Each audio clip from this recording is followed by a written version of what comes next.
Ghatkopar hoarding दुर्घटनेमध्ये आता मृतांचा आकडा हा 16 वर पोहोचलाय। कारमध्ये अडकलेले 2 मृतदेह बाहेर काढण्यात आलेत। यामध्ये एक महिला आणि एक पुरुष कारच्या आत अडकले होते। एनडीआरएफच्या प्रयत्नानंतर मृतदेह बाहेर काढण्यात आलेत। त्यामुळे आता हा मृतांचा आकडा 16 वर पोहोचलाय आणि सध्या या ठिकाणी अजून सुद्धा मदत कार्य सुरू असल्याची माहिती मिळते।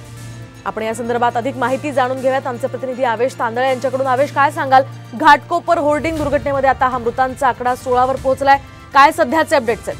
नक्कीच मोहिनी, अद्याप शोधकार्य चालू आहे। 7 तासापेक्षा जास्त काळ झाला शोधकार्य चालू आहे। घाटकोपर होर्डिंगची दुर्घटना सोमवारी संध्याकाळी 4:30 वाजता घडली होती। वादळी वाऱ्यामुळे होर्डिंग पेट्रोल पंपावर पडलं होतं, पण पाऊस आणि वादळी वारा असल्यामुळे जे मुंबईकर होते ते पेट्रोल पंपाचा आसरा घेतात। त्यावेळेस ही दुर्दैवी घटना घडली होती आणि काल जो आकडा होता तो 2 वाढलेला आहे। काल दोन जणांना बाहेर काढण्यात आलेला आहे।